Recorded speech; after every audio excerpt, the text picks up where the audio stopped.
estudando as leis de Kepler. As leis de Kepler, Johann Kepler, um astrônomo alemão que fez várias descobertas aí no campo da observação dos astros e que deixou para a posteridade essa revolução, né? Revolucionou o estudo astronômico e deixando para a posteridade as leis que definem o movimento de todos os corpos no espaço. Então esse assunto ele tem um caráter universal. Por isso que uma parte dele vai tratar da gravitação universal, que já foi uma contribuição de Isaac Newton para a física que explica, né, a dinâmica e o movimento dos astros no universo. Então vamos iniciar aqui fazendo aqui um reforço nessas tais leis de Kepler. Então inicialmente a gente vai se deter aqui só nessa primeira parte do assunto. É o capítulo 4, se eu não me engano, a página lá no livro que foi adotado aí na escola. Se eu não me engano, acho que é a página 69, 64, não sei. Depois eu vou até ver e deixo disponível para vocês. Então, as órbitas dos planetas e dos satélites através das leis de Kepler. Aí depois a gente vê a lei da gravitação universal. Então eu trouxe essa imagem, né, essa animação aqui mostrando o movimento de uma galáxia. A gente vive em uma dessas galáxias, que é chamada de Via Láctea. E a galáxia mais próxima da nossa é a galáxia de Andrômeda. Então assim, mais relativamente próxima, né? Porque em termos astronômicos, numa escala muito ampla, né, essas distâncias são imensas. Mas em termos astronômicos, pode-se dizer que é uma galáxia que está relativamente próxima a nós. Mas vamos entender aqui quais são essas leis. Então a gente vai começar com uma parte histórica. Tá aqui o primeiro item, as órbitas dos planetas e dos satélites, que são as leis de Kepler. Quem está no centro? A Terra ou o Sol? Então existem dois modelos que disputaram essa ideia de um centro no universo, que foi o modelo geocêntrico e o modelo heliocêntrico. O modelo geocêntrico, geo de terra, significa que a Terra estaria no centro do universo. E o modelo heliocêntrico, do grego helios, que significa Sol. Então o Sol no centro. Então na antiguidade, esses dois entendimentos, essas duas concepções de como o nosso planeta estava localizado, ou de como o Sol estava localizado, elas existiram, as duas. Só que durante muito tempo, mais de 1000 anos, aí, o modelo geocêntrico foi que prevaleceu. Então aqui traz uma imagem representando o modelo geocêntrico, né, a Terra aí colocada no centro de todo o universo. Porque até então se acreditava que o sistema solar que era o conjunto do universo, que não havia nada além, né, desse fundo de estrelas que seria a última esfera que compunha o sistema solar. Então apresentar um modelo de organização do sistema solar não foi nada fácil. Aí entra toda uma questão histórica aqui, né? Como habitamos a superfície do planeta Terra, não percebemos isso, não percebemos que giramos com ela. E essa ideia permaneceu por muito tempo, porque não havia uma referência, né, principalmente para os antigos, na antiguidade, uma referência para ver de fora do planeta se realmente a Terra estava parada ou se ela estava em movimento, né? Então, como a gente habitava a superfície do planeta e não percebíamos o giro que a gente faz com o planeta, então se acreditava que a Terra não se movia. Quando olhamos para o horizonte, o Sol, a Lua e as estrelas parecem atravessar o céu de leste a oeste. Então, como a gente gira junto com o planeta, e não se tem uma referência fora do planeta, né, ou não se tinha para ver se a Terra estava girando ou não, Então se acreditava que ela estava em repouso e que era o Sol e a Lua e as estrelas que se observava à noite, eram elas que giravam em torno da Terra. Porque essa é a percepção que a gente tem quando a gente pega um referencial aqui no próprio planeta, né? Quando a gente tem essa observação daqui da Terra. Então o movimento dos planetas, ele é mais complexo. Eles ora atravessam o céu de leste a oeste, ora em sentido contrário, que é o tal do movimento retrógrado. Porque tinha essa ideia, né?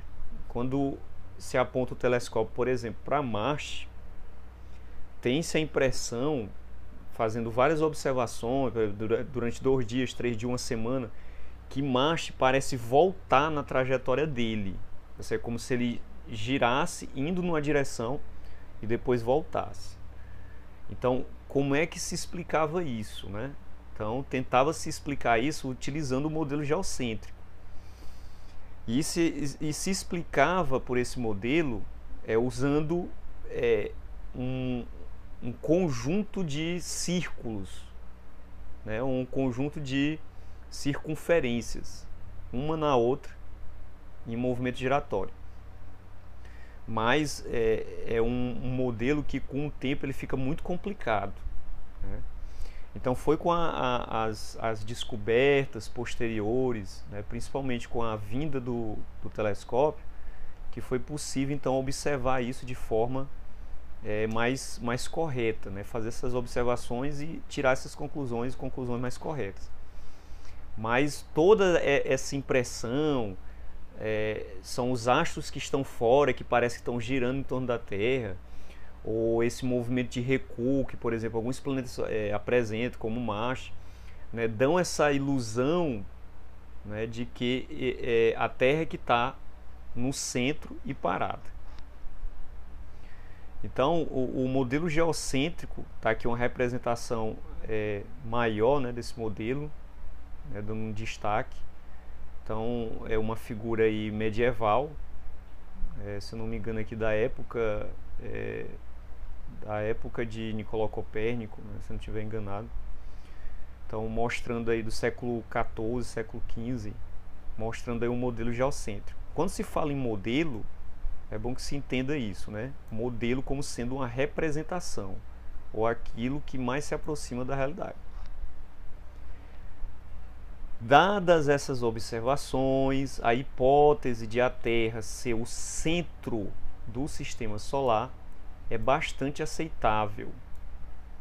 De fato, Aristóteles, né, no século IV, Platão, também no século IV, né, século V, Cláudio Ptolomeu, já na era cristã, no segundo século da era cristã, e Tycho Brahe, já na Idade Média, no século XVI, 16, 17, dentre outros cientistas, tá aí o Tycho Brahe, dentre outros cientistas, admitiram o modelo geocêntrico, né, em que a Terra está no centro e a órbita dos astros é circular. Então, dadas essas observações dos antigos e um pouco mais adiante, já na Idade Média, né, com alguns pesquisadores, alguns sábios, né, desse período, como Tycho Brahe, se acreditava que a Terra não, que era ela o centro do universo, né, e que os astros eles orbitavam a Terra em trajetórias circulares, círculos perfeitos. Nicolau Copérnico, tá aqui o homem, século XVI, né, século XV, século XVI, Galileu, Isaac Newton, Johann Kepler. Então tá aqui o Kepler e Newton. E vários outros estudiosos, eles defenderam o modelo heliocêntrico. O modelo heliocêntrico em que o Sol é que está no centro, né, no centro do universo. Então, já se contrapondo ao modelo geocêntrico, colocando o Sol no centro. Então, a ideia, né, no modelo heliocêntrico é de que o Sol, na verdade, era o centro do universo. E quando se diz centro do universo, entenda-se como o universo até então conhecido. Porém, mesmo entre eles havia divergência, né? Galileu e Copérnico admitiam o movimento circular para os planetas, mas Johann Kepler e Newton afirmavam que as órbitas dos planetas não descreviam um círculo perfeito, mas uma elipse. Aí vamos entender que história é essa da elipse, né? Então tá aqui, tá aí o planeta Terra girando em torno do Sol. Veja que a trajetória que a Terra faz aí em torno do Sol não é exatamente uma circunferência perfeita. Veja que é uma circunferência achatada. O Sol ele não está exatamente no centro, mas ele parece que está numa extremidade. Por quê? Porque a elipse, ela diferentemente da circunferência, ela vai ter dois pontos que a definem, né? Como estou marcando com X aqui, que são chamados de focos. Então, aqui onde eu marquei, você tem um foco e aqui é outro foco. Então, nessa órbita de elipse, né, o Sol está colocado num dos focos. Veja que a elipse ela não vai ter um centro, um ponto central, diferente da circunferência, né? A circunferência ela tem um centro, já a elipse não. A elipse ela vai ter dois focos, certo? Numa extremidade e na outra. É como se fosse a circunferência achatada, né? E o Sol ocupando um desses focos. Então a concepção da órbita elíptica é justamente essa. E esta foi uma das descobertas de Kepler, né? Se pensou durante milênios que essas circunferências, né, essas trajetórias que os planetas se realizavam em torno do Sol, elas eram exatamente uma circunferência. E na verdade, né, os cálculos, as observações com o tempo mostraram que descrevia uma circunferência achatada, chamada elipse, que é a forma correta em que os astros se movem no espaço.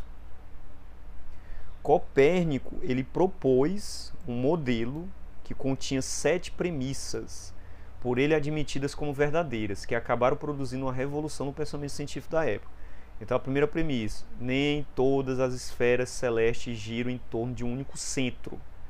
Entende-se por esfera celeste uma esfera imaginária na qual estariam fixados os astros e cujo centro corresponde ao olho do observador. Então essa história de esfera celeste, em que elas giriam em torno de um único centro, era uma concepção que vinha dos gregos, né, de que os planetas eles estavam metidos numa esfera transparente, e essa esfera transparente, esfera celeste, né, ela giraria junto com as demais esferas, uma sobre a outra. E isso nesse modelo de representação, né, essas esferas uma contendo a outra, no caso. Né, então, o astrônomo Copérnico ele propôs esse modelo com essas premissas. E a primeira era essa, que nem todas as esferas celestes giravam em torno de um único centro. A segunda, o centro da Terra não é o centro do universo, mas apenas o centro de sua própria gravidade e o da órbita da Lua. A outra premissa, todas as esferas giram em torno do Sol e, consequentemente, o Sol é o centro do universo. Então, ele aceitou o modelo heliocêntrico. E é tão tal que ele considerava o modelo mais aproximativo da realidade e o mais simples, porque o modelo geocêntrico ele utilizava uma quantidade imensa de circunferências e círculos e tornava um modelo muito complicado. Enquanto que colocando o Sol no centro, o modelo de representação, até para efeito de cálculo, ficava mais fácil. A quarta premissa dele, a distância entre a Terra e as estrelas fixas é tão grande que, em comparação, a da Terra ao Sol é insignificante. Então, essa ideia das estrelas fixas seria uma espécie de fundo em que elas estariam, né? Então, como as estrelas estão muito distantes, Então a impressão que se tem vendo aqui da Terra é que elas estão fixas, mas na verdade elas estão em movimento, né? Porque todos os astros no espaço têm movimento. Inclusive o nosso Sol, ele não está exatamente fixo, ele também tem o seu movimento, tanto de rotação como de translação. Então a outra premissa dele, a quinta premissa, os movimentos que aparecem no firmamento não provém do movimento dele, e sim da Terra, que a cada dia gira em torno de seu próprio eixo. Então, só que ainda não tinha essa concepção do Sol tendo esse movimento, né? Então ele estava fixo, mas no centro do sistema, enquanto que os outros astros é que girariam em torno dele. Então, quando ele considera essa premissa, ele está considerando aí o Sol fixo e os outros astros girando em torno dele. Por isso ele escreve: os movimentos que aparecem no firmamento não provêm do movimento do Sol, e sim da Terra, que a cada dia gira em torno do seu próprio eixo. A sexta e a sétima, o que nos parece o movimento do Sol é apenas o movimento da Terra, que, como os outros planetas, gira em torno do Sol. Corretíssimo. Os movimentos aparentemente retrógrados dos planetas devem-se apenas ao movimento da Terra, que, como os outros planetas, gira ao redor do Sol. E aí, essa história de movimento aparente retrógrado, né, essa figura está ilustrando isso. Olha só. Aqui está pintado de verde, né, a Terra, o Sol aqui fixo e o planeta Marte. E essa linha, ela é uma linha divisada, desenhando essa figura no fundo negro das estrelas. Veja que as estrelas, elas estão aqui representadas fixas, certo? As estrelas que estão, a gente olha aí no céu estrelado, essas estrelas realmente sempre estão muito distantes e a gente que está aqui não vê elas se moverem, né, por causa dessa distância. Então era como se elas estivessem fixas no fundo negro do espaço. Então pinta essa tela, né? Então tá aqui. Então olha só, tem esse movimento, né? Deixa eu ver se mostra aqui na figura, né? Deixa eu só ver se ela aparece aí na figura. Deixa eu voltar aqui. Pronto. Então aqui, ó. Então essa linha divisada vai desenhar o aparente movimento do planeta Marte entre as estrelas fixas, né? Então veja, ó, devido a uma diferença na velocidade de rotação da Terra e de Marte, a impressão que se tem é que, observando Marte aqui da Terra, ele vai no movimento e depois volta, como se ele estivesse recuando na trajetória dele. E na verdade ele não está recuando. É simplesmente a diferença no valor das velocidades da Terra e de Marte, que dá essa impressão de que o movimento está recuando na trajetória dele. Então essa aparente ilusão de um recuo, ela se dá justamente por causa dessa diferença de velocidades e porque o sistema é heliocêntrico, o Sol está no centro. E a Terra e Marte estão girando em torno do Sol. Então produz essa aparente diferença, esse aparente recuo, né, que é chamado de movimento retrógrado. E que os antigos eles não tinham como explicar precisamente porque consideravam a Terra no centro do universo. Aqui eu trouxe uma outra imagem, não sei se vai ser possível vê-la. Pronto. Essa imagem aqui, ela é uma imagem real, filmada por um colega que é astrônomo amador. Então ele me mandou esse vídeo que ele fez aqui essa semana, né, usando um telescópio que ele tem, né, que ele fez uma compra aí, e ele observa os astros. De vez em quando ele compartilha essas imagens com os colegas, né? E aí ele compartilhou essa animação que ele fez, né? O celular dele acoplado ao telescópio. E é interessante porque nela você vê uma ampliação aí da Lua. Veja, ele ampliou a Lua com o telescópio. É bem interessante mesmo, professor. De ver real, tempo real. E ele deu um zoom, sabe em quem? Ó, no planeta Marte. Ó, tá vendo esses que tá aparecendo aí? Isso aí é o planeta Marte. No mês de outubro, sim, nesse mês de outubro, ele está mais próximo da gente na órbita dele. E aí, eu não sei se você já teve a curiosidade de ver, quando você olhar para a noite, né, para o espaço, assim que anoitecer, você vai ver uma estrela que não é uma estrela, né? Parece ser uma estrela mais brilhante próximo da Lua, né? Ou assim, embaixo dela, como a gente vê aqui na imagem. Na verdade, não é uma estrela, é o planeta Marte. Eu vi ontem, observei. Pronto, pois não é uma estrela, é o planeta Marte. Que ele aqui no telescópio dele, ele ampliou para a gente ver, né? Então ele deu um zoom na Lua, né? Geralmente ele tá, às vezes ele tá compartilhando, né? As imagens da Lua assim em tempo real, às vezes ele deu um zoom no planeta Marte, né? Eu achei interessante, ó. Tá aí ele. E aí, como o planeta fica refletindo a luz do Sol à noite, tal como a Lua faz, aí dá a impressão de que é uma estrela, e não é. Assim como o planeta Vênus também, né? O planeta Vênus tem um determinado período do ano que ele também fica muito próximo, né, do nosso planeta. E aí a tal da estrela d'alva, né, que na verdade chamo de estrela d'alva e é o planeta Vênus, né, não é uma estrela. Uma estrela seria como o Sol, né? Porque o nosso Sol é uma estrela, né? Não é uma estrela, é um planeta. Então é uma imagem bem interessante essa que ele compartilhou agora, mostrando, dando um zoom no planeta Marte. Mas olha só, Galileu Galilei, ele procurou demonstrar que Copérnico estava correto nessa afirmação de que o Sol era o centro do universo, né? Porque a ideia aí no século XV, XVI, era justamente essa. O Copérnico, ele defendeu o heliocentrismo, mas ele não pôde em vida demonstrar a afirmação dele, aquilo que ele estava pregando, né? Galileu foi que mais tarde conseguiu demonstrar isso. Por quê? Porque ele apontou o telescópio para o céu e fez descobertas importantíssimas, como as manchas solares.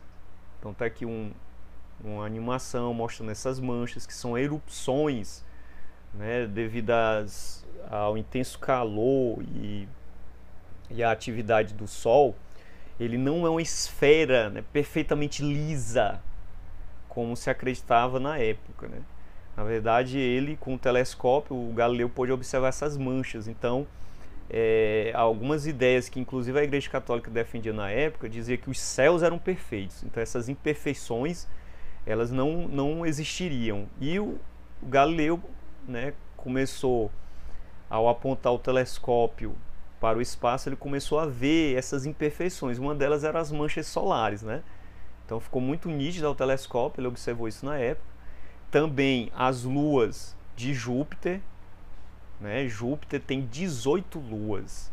Aqui nessa imagem, a gente está mostrando aí o que? As 4 maiores luas das 18 que Júpiter tem. Então você imagina aqui, a nossa Terra tem uma lua, né? Ela fica brilhante aí durante a noite, refletindo a luz do Sol. Você imagina Júpiter, qual que não é o espetáculo nesse planeta, com 18 luas circulando ele, né? As 4 maiores seriam muito brilhantes. Tá aqui as 4. Pois é. Né? Que foram descobertas por Galileu. Calisto, Ganímede, Europa e Io. E, inclusive, a Europa é uma lua já estudada, né, pelos cientistas aqui, a NASA, a Agência Espacial Europeia, porque as sondas que foram enviadas para lá demonstram haver água, né, nessa lua de Júpiter, em Europa. E se tem água, é provável que possa existir vida, né? Não é que seja vida bacteriana, vida microscópica, mas é provável que existe vida lá. Então, Galileu observou a lua de Júpiter, os movimentos dessa lua em torno do planeta, as irregularidades na superfície da lua, né, devido ao bombardeio constante lá de asteroides, né? E coisa que se imaginava que a lua não tivesse. Então, o telescópio de Galileu mostrou isso. E também as fases de Vênus, né? Fases semelhantes às fases da lua, né? Mostrando então, né, que os planetas giram em torno do Sol. Porque se Vênus tem fases, é porque tem momentos em que Vênus está sendo iluminado e outros em que Vênus não está sendo iluminada, né, pelo Sol. tal como a Lua, né? Então, com isso, Galileu contrariou vários dogmas da Igreja Católica, que instaurou um processo contra ele. Para escapar de um final trágico, Galileu teve de ler e assinar diante de um tribunal uma confissão em que reconhecia o seu erro e heresia. Porque o pobre do Galileu foi de encontro com as descobertas dele, ele foi de encontro totalmente aos dogmas e aquilo que defendia a Igreja Católica na época. E aí ele, para não morrer queimado na fogueira da Inquisição, como herege, ele foi forçado a ler e assinar diante do tribunal a confissão em que ele reconhecia os seus erros. E apesar disso foi enclausurado, pegou a prisão perpétua e ele morreu cego, encarcerado numa torre, que era uma prisão domiciliar no caso, que ele não pôde sair. Então, Kepler mais tarde elaborou então as 3 leis relativas às órbitas dos planetas, contrariando a ideia de órbita circular. Então foi a primeira descoberta dele, Primeira lei, que ele batizou como a lei das órbitas. Um planeta se move descrevendo uma elipse, tendo o Sol como um dos focos. Então, aquilo que a gente já falou no slide anterior, essa é a primeira lei de Kepler. Então, todos os astros no planeta, ou todos os astros no universo, eles descrevem órbitas elípticas e não circulares. E aí isso você pode levar para qualquer astro que se move no universo. A Lua em torno da Terra, a Terra em torno do Sol, um planeta fora do nosso sistema solar, desconhecido, que foi descoberto, ele vai girar em torno de um astro central, a órbita dele vai ser uma elipse. Então uma descoberta que Kepler fez, que é universal. Por isso foi chamada foi batizada de primeira lei. Então, órbita dos planetas, dos astros, elipse, tendo o Sol um dos focos. Então aqui eu trouxe uma figura, para mostrar isso, uma figura estática. Está aqui o Sol ocupando um dos focos da elipse. O foco, geralmente, aqui você vai desenhar ele numa extremidade na outra. Então, a órbita elíptica de um planeta com o Sol em um dos focos. E aqui uma outra animação mostrando, para o nosso sistema, as órbitas dos planetas, de Mercúrio, de Vênus, do nosso planeta, de Júpiter. Veja que aqui a representação está corretinha, mostrando não órbitas circulares, mas elípticas, na forma de uma elipse. A segunda lei, que Kepler também descobriu, o que é que ela revela? Que a linha que liga o Sol a um planeta varre, ou seja, descreve áreas iguais em intervalos de tempo também iguais. Então é isso que essa figura está mostrando aqui. Então, nessa figura a gente tem um planeta girando aqui em torno do Sol, e ele em mais de uma posição. Então, por exemplo, se você pegar uma posição 1 para uma posição 2 e aí desenhar uma área, como se fosse aqui a fatia, de uma pizza, por exemplo, essa área ela vai ser igual a uma outra área de uma outra fatia que você pegar nessa órbita. Então, isso para o mesmo tempo. Então, a ideia seria essa. Então, imagine, está aqui o Sol, e a gente observando esse planeta aqui girando em torno do Sol. Então, ele aqui numa posição e ele aqui em outra posição, depois de passado um mês. Então, quando se vai desenhar essa área aqui com esta linha que liga o planeta ao Sol, então veja, essa área pintada de azul, ela vai ser exatamente igual a uma outra área de outras duas posições que a gente pegar do mesmo planeta, também durante um mês, mas numa outra posição. Então essa área aqui, que aparentemente ela parece ser menor do que essa outra, ela na verdade vai ser exatamente igual. Ou seja, elas vão ser exatamente iguais. E isso aqui vale para qualquer posições que a gente pegar do planeta. Então, por exemplo, se eu pegar uma posição do planeta aqui aí ele se movendo daqui para cá também durante um mês, e se desenhar essa área, essa aqui, chamar de área 3, ela vai ser exatamente igual à área 1 e à área 2. Se pegar uma outra posição do planeta, por exemplo, daqui para cá, puxar essa linha e medir esta área aqui, chama essa área aqui de área 4, isso durante um mês, né? Essa posição aqui, essa mudança na posição aqui durante um mês, ela também vai ser igual à área 1, área 3, área 2. Então, essa foi a segunda lei de Kepler que ele descobriu. E aí tem uma consequência interessante essa segunda lei, né? Qual é a consequência? É que devido a isso, os planetas eles se movem mais lentamente quando eles estão distantes do Sol, e se movem mais rapidamente quando eles estão se aproximando na sua órbita, ficando mais perto do Sol. Então esse movimento, né, significa o quê? Que esse movimento ele não é uniforme, ou seja, a velocidade dos planetas vai variando na órbita. Então seria algo assim, o planeta está lento aqui, mais distante, aí ele fica rápido, mais próximo, aí ele começa a ficar lento, aí ele vai se aproximando do Sol, ele aumenta a velocidade e assim fica nesse movimento. Reduzindo a velocidade quando está distante, aumentando a velocidade quando vai se aproximando do Sol. Então essa é a consequência da segunda lei de Kepler. Então está aqui uma outra ilustração mostrando matematicamente como que a gente poderia estar escrevendo a segunda lei de Kepler, que é chamada também lei das áreas. Então você pega a área 1, divide pelo tempo 1 e diz que ela é igual a uma área 2 dividindo o tempo 2. Então essa expressão, que não deixa de ser uma igualdade de proporcionalidade, ela expressa matematicamente a segunda lei de Kepler. Em intervalos de tempos iguais, o vetor posição varre, ou seja, descreve áreas iguais. Então essa é uma outra forma de você expressar a segunda lei de Kepler. Certo?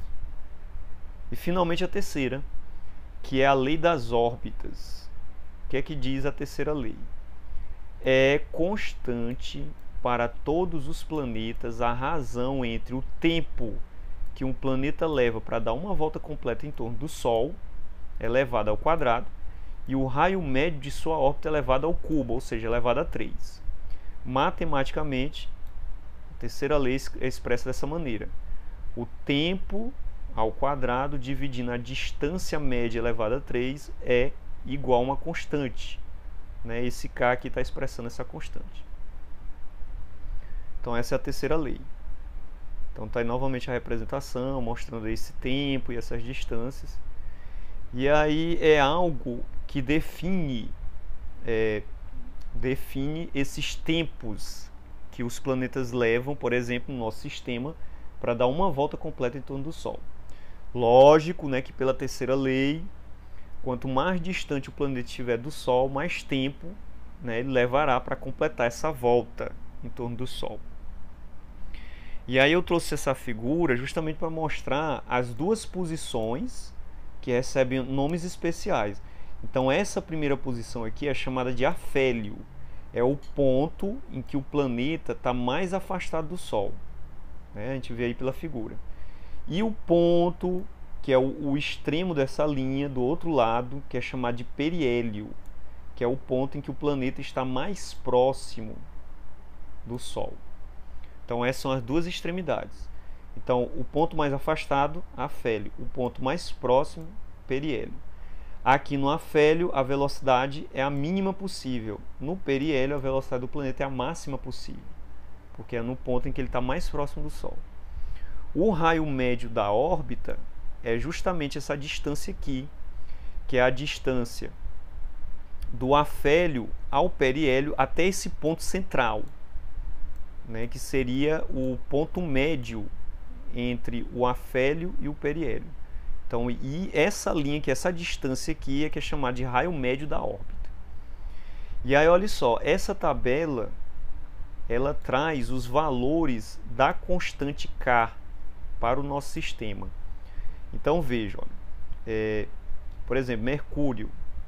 Quando você pega o tempo que Mercúrio leva para dar uma volta completa, eleva esse tempo ao quadrado e divide pelo raio médio da órbita dele, elevado a 3, qual é o valor que você encontra? Tá aqui, ó, encontra 1,002.